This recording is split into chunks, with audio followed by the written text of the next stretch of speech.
On the 12th day of Christmas, eBay sent to me. Yes, they've arrived. So we get a double whammy today because both the other items arrived in the post this morning. This is hot off the press. I was going to end up covering the Kraft marshmallow dispenser, but I didn't have to resort to that. No, I've got some quality tap to share with you today. Strap yourselves in. Here we go. I've not opened this.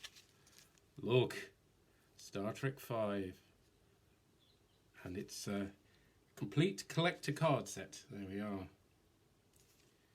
Cinema collection trading cards. Presumably if it's a complete set, there's no trading involved. Yeah. And there we are, Skybox. I've never actually purchased one of these before. They used to be the thing a lot. You'd see them in Forbidden Planet and the like. I don't think they do them particularly anymore because possibly the internet has done away with the need for them. Now I've got to open the cellophane packet, which I hadn't planned for, but there you go, the nails have done it. Excellent. Excellent. New Star Trek V goodies. Gotta finish Christmas with a bang. Here we go. First up, perhaps this comes in movie order. I'm not going to go through every single one. Card is okay, nothing special to be honest. Okay. Yeah, it sort of gives you a background to jot on far more than you got in the movie. Lovely face there. Not so sure about the background he's been placed in front of. This has the smell. Speaking of smell, it's a very nice smell, but it's the smell of bad Photoshop look. Yeah, because it's there. Yeah, basically, it's going to follow the plot. Oh, I want this framed. I want this framed. Look at them. There's a bit about the USS Enterprise A. There you go, Andy. Oh, this is a well-known picture, isn't it? There we are. We've got an effect shot here. Oh, this is the bird of prey blowing up. It's not very good, is it?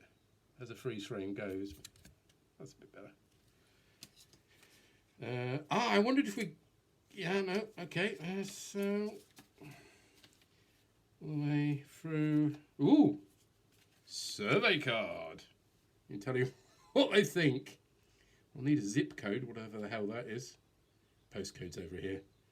What other Star Trek... Skybox Star Trek products do you collect? Well, whatever eBay will give me. Wow. Okay, interesting. Nice bird of prey there. These aren't bad. A border would have been nice, I think. That's the problem with them. Without a border, they're not so good. Some of the pictures aren't great, though. I mean, really? A whole lot of nothing. Although that does sum up the ending quite nicely, doesn't it?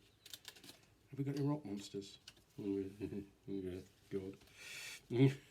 No, I think this is very much the finished film by the looks of it. Yeah. Oh, they're kind of stuck together, some of these as well. There we are. Yeah, some of the pictures are really good, some of them not so good. What's the final one? Star Trek 5, Stardate, and there's kind of credits at the back there. Over the picture. Yeah. It's alright. About the best thing about it is the smell, which obviously won't last. Oh, they're okay. Could have been on better quality card. As I say, a border would have been nice, but I mean, back in the day, I would have been very excited about that because, as I say, this was sort of images you didn't really have access to, so it served a purpose. Now, when you can watch it and pause it any moment on DVD or Blu-ray, not so much. Now, part 2 of today's double bonus bonanza. It's the official movie adaptation of Star Trek V. Gorgeous cover there, look at that. Credits to you. Who did the cover? Cover painting, Roger Stein. Well done, Roger Stein. That's a really good cover. Liking that. Shatner particularly looking very good. Paid a pound! Paid a pound! Back in the days with DC. Had the Star Trek license.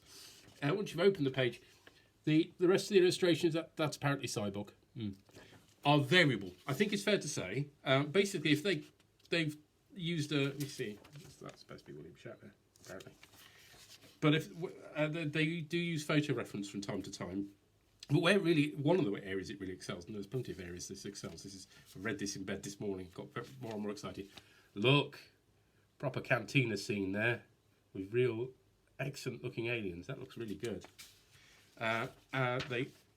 who's the artist? Oh, wait, James W. Fry and On Star, apparently. Team effort. Yeah, the likenesses of the actors aren't so good, except, yeah, you can see that they're using cover, you know, a picture for that. That's good. And that includes the extra head on the, what you call it, Mount Rushmore. That's the first female, I think possibly even black, present. They decided not to do that at the end, which is just as well, because it's supposed to be like a, you know, holy relic, isn't it? It was bad enough they carved their heads there in the first place. But look, the people who drew this know their spaceships. That is absolutely fantastic rendition of the Enterprise, isn't it? Brilliant. And all the way through, the Bird of Prey likewise is really good. Really good stuff. But it does get where this really, the pacing is brilliant. You know, it is an actual page turner. Let's see if I can find the. So scenes that take ages in the film and get a bit, you know, don't look at that for the McCoy stuff. And then they do a similar sort of layout for the Spock stuff. It's really good. Great way of doing it. You know, nothing, you know, takes ages to do. There's no lingering on people's faces staring at view screens. And that they actually do, look at the surface of the planet. It actually looks like Eden. Look at that, plants and stuff. Brilliant. So that's excellent. Then you get God appearing. God, small g. And look, it's got loads of faces, including a Klingon one. That's much better. That's what you would have expected. And then, you know, all the God stuff just takes 2 pages, basically. Zap, zap. We're there. Well, 3 pages. And then, look! Rock Monster! No. Okay, there was no way of putting that on screen.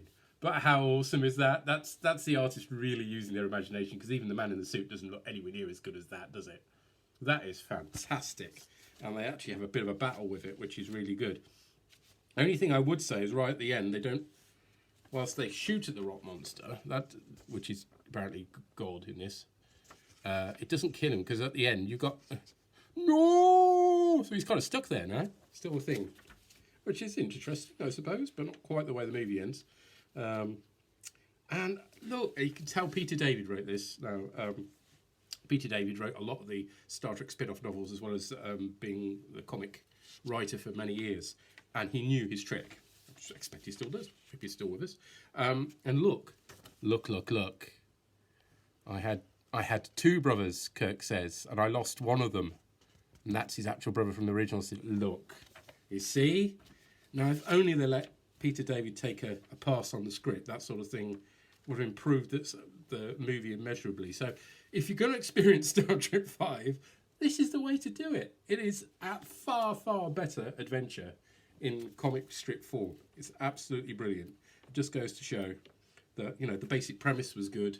It's just they didn't have the resources or a decent director, sorry, Shanna, to pull it off. There you are. That's really made my Christmas, that has. I suppose it's time to start taking the decorations down now, but I am happy. Yes, I've read a good version of Star Trek 5. Compliments of the season to you, and yes, here's hoping that 2021 can improve somewhat. It's not made a great start at it, but, you know, early days.